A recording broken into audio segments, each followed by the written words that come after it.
मंदार गोंजारी आहेत आपले प्रतिनिधी आपल्यासोबत। स्तरांवरून पाणी वेगाने खाली येत होतं, मात्र सकाळी 7:30 वाजताच्या दरम्यान जेव्हा पाण्यासोबत राडारोडा दगड आणि मातीचा खाली आला त्यावेळी हे संपूर्ण गाव या राड्यारोड्याखाली गाडलं गेलं। आपल्यासोबत देवदत्त निकम आहेत। काय नक्की घडलं, कशा प्रकारे मदत कार्य सुरू आहे? काल रात्री खूप मोठ्या प्रमाणावरती पाऊस झाला। साधारणतः डिंबे धरणाच्या परिसरामध्ये 100 मिलीमीटरपेक्षा अधिक झाला आणि या ठिकाणी हा पाऊस साधारणतः 150-200 मिलीमीटरच्या दरम्यान त्या ठिकाणी असू शकतो। हा वरच्या बाजूला आपण पाहतोय तिकडून पाऊस झाल्यामुळं जमीन खचून मोठ्या प्रमाणावरती माती सरकायला लागल्यानंतर ती या ठिकाणी असणारी घरं साधी कौलारू मातीची छपराच्या शाळेतली मुलं होती असं सांगितलं जातं, नक्की काय प्रकार घडला? इथं आता सगळी सकाळी 7:30ची घटना आहे। जी काही लोक जनावर चारण्याकरता, काही नदीचं पाणी पाहण्याकरता रात्री पाऊस खाली गेली होती, तेवढेच वाचले।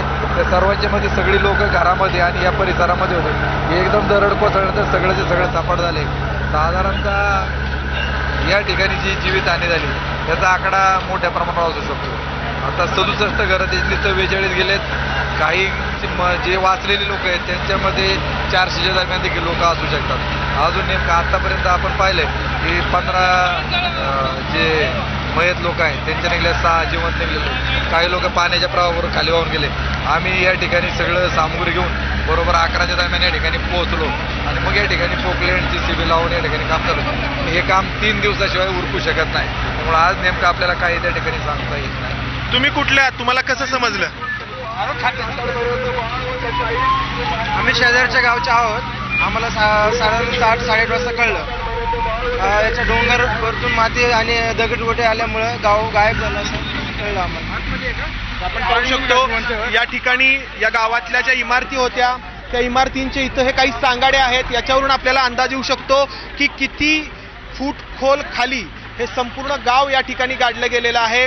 अगदी तीव्र उतार आहे हा। डोंगर उतारावरती असलेली घरं आणि त्यानंतर खाली असलेली नदी, या बरोबर डोंगर आणि नदीच्या मधोमध ही घरं होती आणि जेव्हा डोंगर उतारावरून पाण्याचा मोठा प्रवाह राड्यारोड्यासोबत आला तेव्हा ही संपूर्ण घरं जी आहेत ती खाली काढली गेलेली आहेत। हे माळीण गाव पुणे शहरापासून 120 किलोमीटर अंतरावरती आहे, मात्र मार्गावरती असलेली चाकण, खेड किंवा मंचर ही जी शहरं आहेत यांच्यापासून देखील हे गाव अतिशय दुर्गम भागात आहे।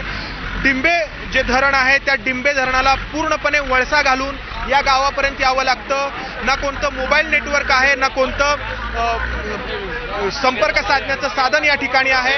त्यामुळे जिल्हा प्रशासनाला ही माहिती कळाल्यानंतर देखील या ठिकाणी मदत कार्य सुरू होण्यास वेळ लागला। आता मदत कार्य अतिशय वेगाने जरी सुरू असलं तरी ज्या पद्धतीने हा राडारोडा इतक्या फूट वरती या घरांच्या पाहायला मिळतो त्यावरून या मलब्याच्या खाली, या राड्यारोड्याच्या खाली कोणी जिवंत वाचलं असावं याची शक्यता अतिशय कमी व्यक्त केली जाते।